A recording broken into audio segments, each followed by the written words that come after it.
Hey everyone, welcome to Crafty and Curious. My name is Nicole, and today I'm going to lead you through some of the items that I think are necessary to get started with knitting at a beginner level.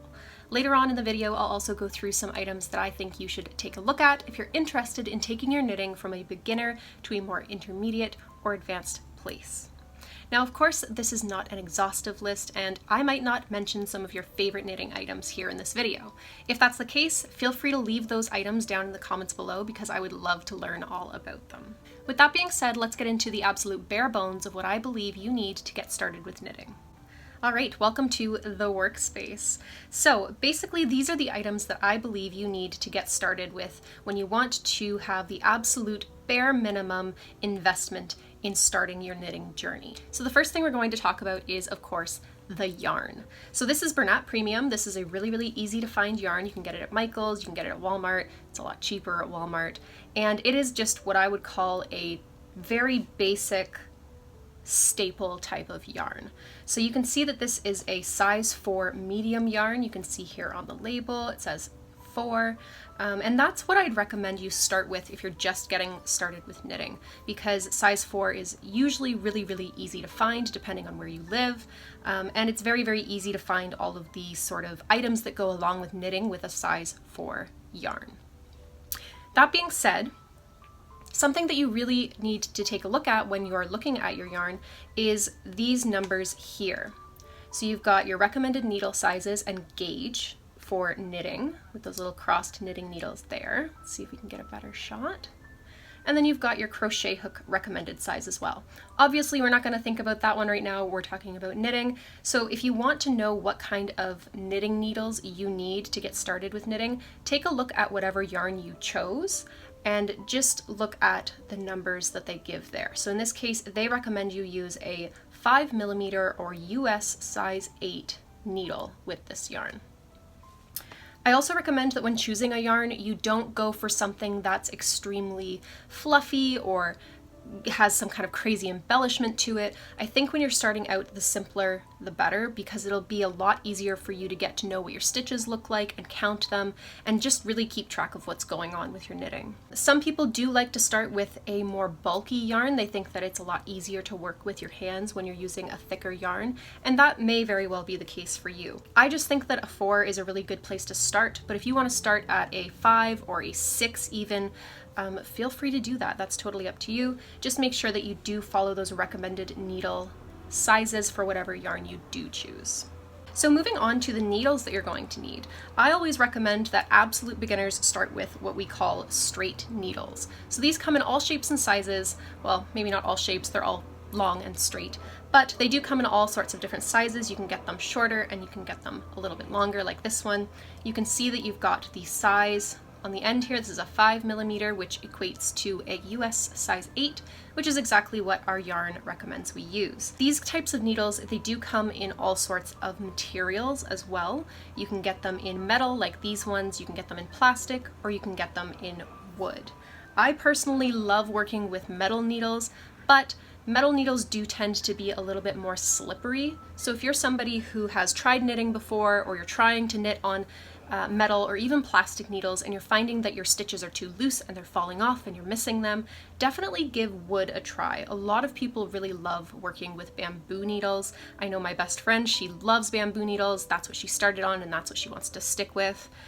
For me, I started on bamboo needles and I actually had the opposite problem where my stitches were much too tight and it made it really difficult to work with the friction of the wood. So I like to use plastic or preferably metal.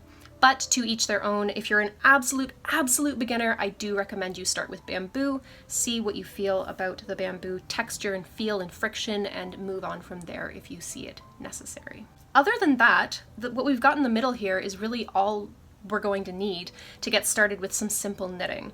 So something that I would 100% recommend that everybody has, and that I think a lot of people don't realize that they should really grab when they're starting with knitting, is actually what we've got over here, and this is a tapestry needle. So you can see that they come in all sorts of shapes and sizes. This guy is plastic, quite long, quite thick. This might be difficult to use if you're going to be doing some knitting with a much smaller yarn, but again, I don't recommend starting with a smaller yarn for beginner knitters. It can be kind of frustrating to start with. Again, we've got another plastic one here that's much shorter. And then, of course, my favorite, we've got the all-around beautiful metal tapestry needle. And you can find these in the knitting section with all of the kind of accessories and paraphernalia. They're very, very cheap as well. I think you can get 2 of these metal needles for $2.50, and that's Canadian. I am Canadian, so probably even cheaper in the US. Lucky you. Otherwise, of course, you're going to need a pair of simple scissors. Any scissors will do. You basically just need those so that you can snip off your yarn when you're done with your bind off of your first knitting project.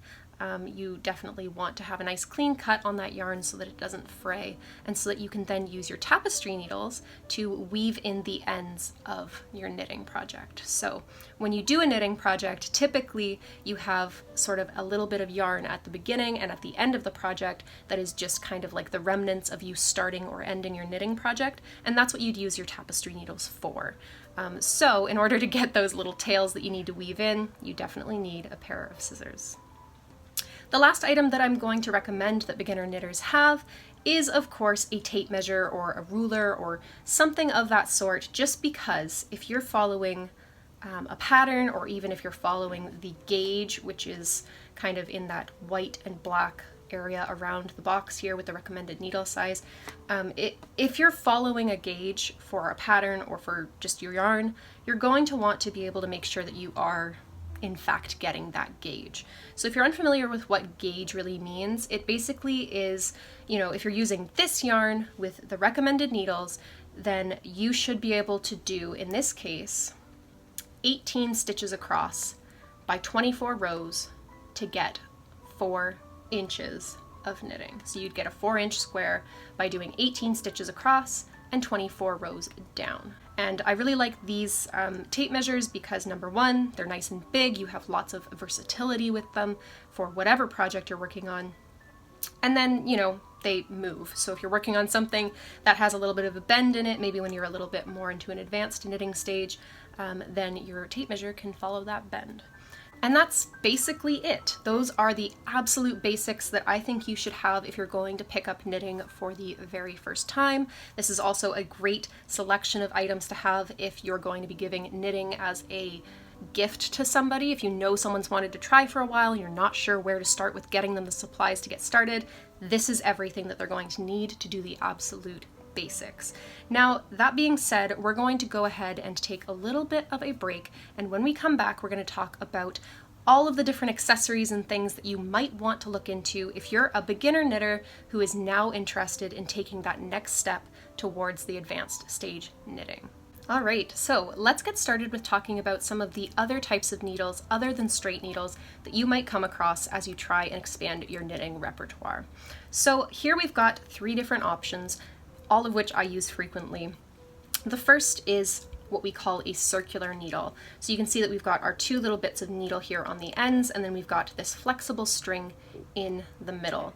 Now this string can be very, very long, or in this case it's quite short, and you basically choose how long you want your circular needles to be based off of the project that you're working on.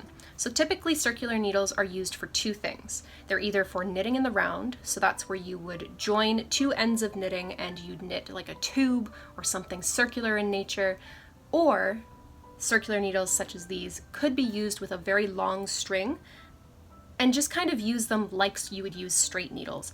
But you would use them in that way so that you can knit something very large and flat.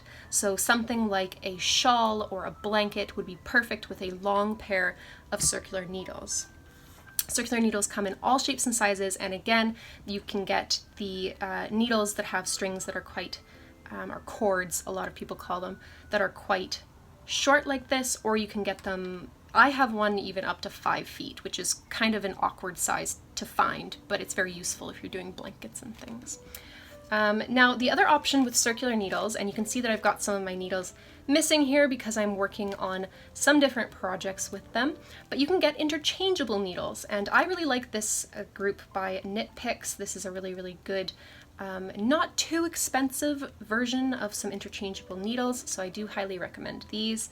I got the metal ones, but they do come in wood if you prefer that.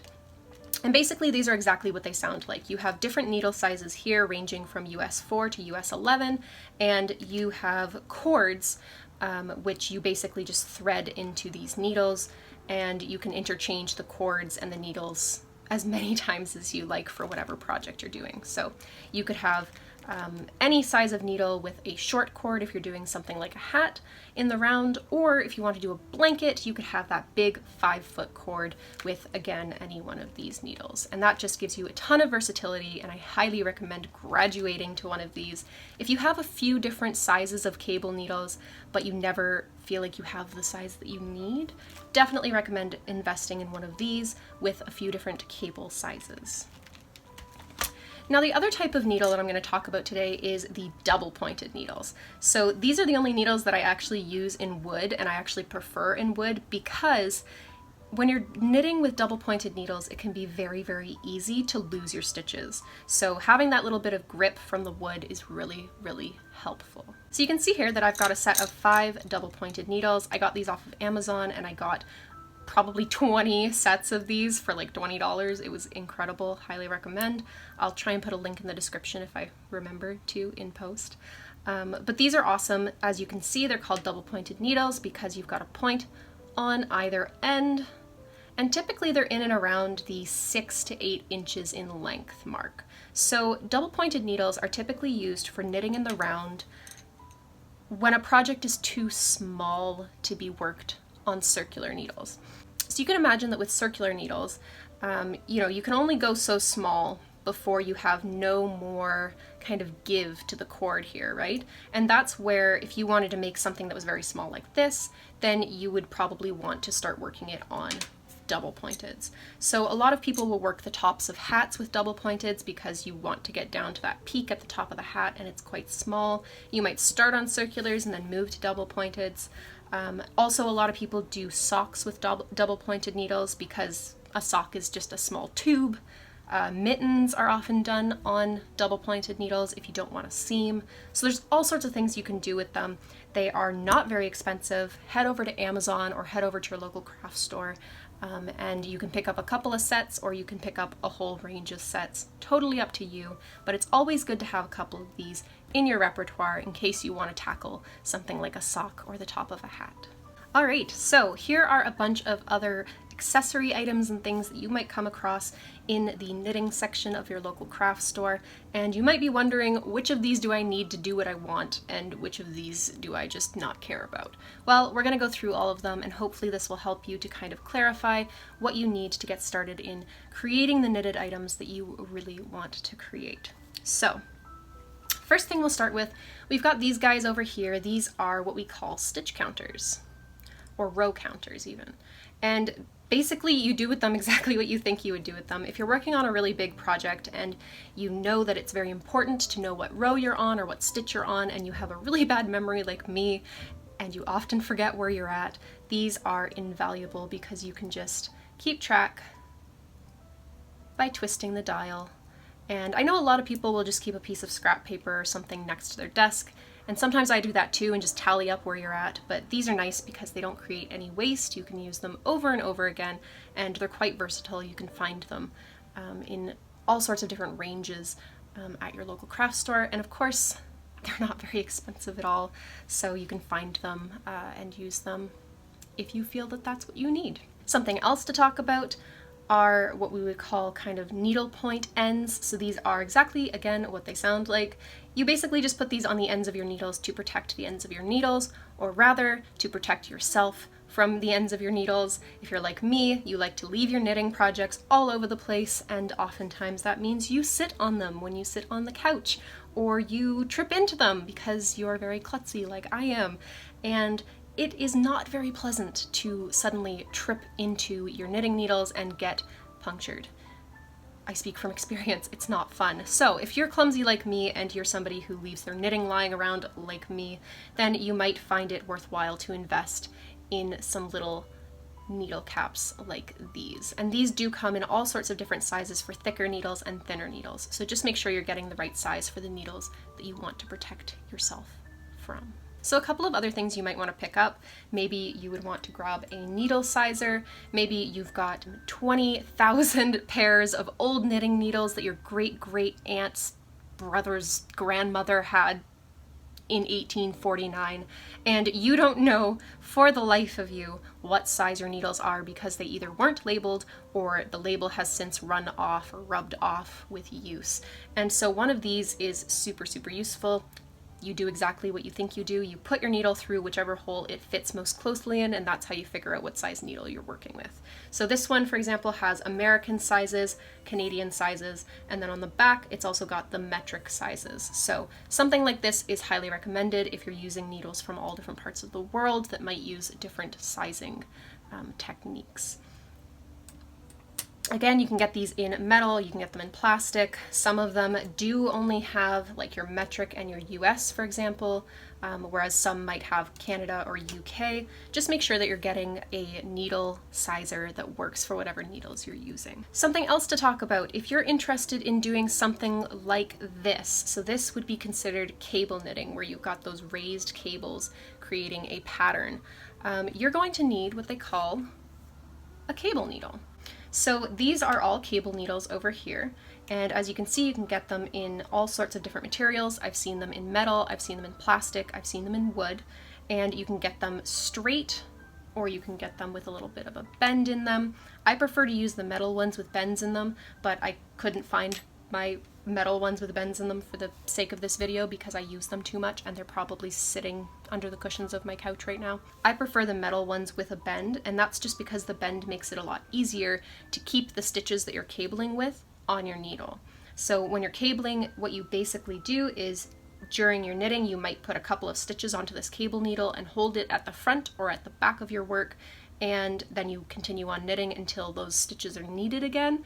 And it can be a little bit tricky sometimes to keep the stitches on these cable needles if you're moving your knitting around quite a lot. So I find that having that bend in there keeps them in place and keeps them nice and secure. So I do highly recommend the bent cable needles in whatever material you prefer. So moving on from cabling, we have got just some other general accessories that I think would be very useful if you want to get into shaping and doing more complex patterns. So here we've got what we call stitch holders. So they're basically glorified giant safety pins. You can also use safety pins if you're not afraid of pricking your finger.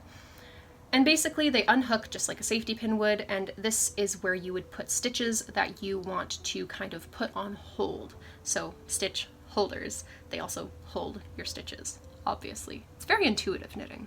So basically, let's say that you are knitting a pair of mittens and you want to make sure that you just work on the thumb portion of that mitten and you don't want to work on the body of it right away because you want to have the mitten thumb separate from the body of the mitten. You might put the body of the mitten on a couple of stitch holders like this, work the thumb, and then you can come back to the stitches that you put on your stitch holder and work those once your thumb portion is done. So if you ever see in a pattern where it says, you know, put your stitches on a spare piece of yarn or on a stitch holder, that's what they're talking about. A couple other things that I think you should have in your purse if you're going to be getting into knitting.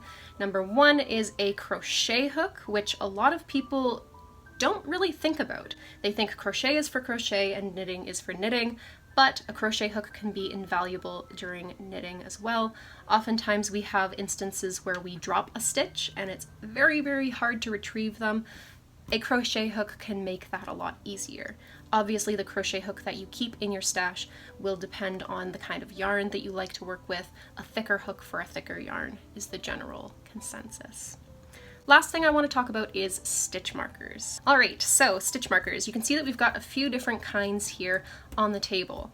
We have got some of my favorite stitch markers, which are just simple little rings.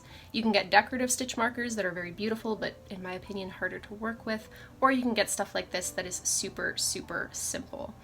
I like these. They just slip onto the end of your needle. They tell you when to start a certain part of your pattern or motif. They give you an idea of how many stitches you're at in your pattern, and they're very easy to use. If for whatever reason, while you're doing your knitting, you need some kind of stitch marker that has the ability to be moved during the knitting process, something that you can't wait until you get to that part of the knitting to move it, then you'd want something like one of these or one of these. So these guys here are, again, glorified little safety pins, and these are what we would call locking stitch markers, and they have the ability to open up and you can slip them on and off of your knitting. Really, really good for if you just want to signal to yourself that you're at a certain point in your knitting. And then we've also got a variation of that, which they don't actually lock shut, but they kind of twist onto your knitting and can twist off if that's what you need. So that's what those guys look like. And of course, stitch markers come in all sorts of shapes, sizes, colors, and materials, and you can choose which ones you like the most.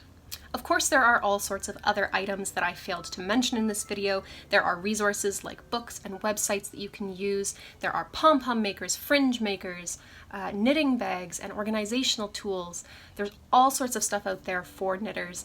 So if you are looking to buy something for a knitter as a gift, don't think that this is the exhaustive list. There's all sorts of stuff out there that you can explore and give as a really awesome gift to somebody else or to yourself. We all like to buy ourselves little knitting gifts every now and then. Don't look at all the yarn on the shelf behind me. That's my addiction. That's what I like to buy myself as a knitting gift.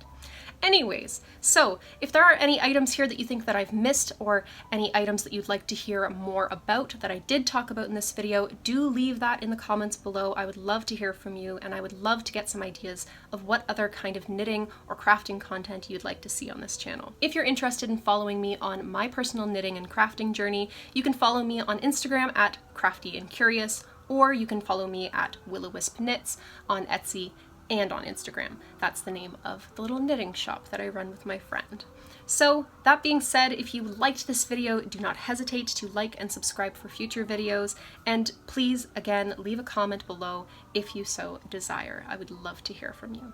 Thanks for watching, and I hope to see you next time. Bye!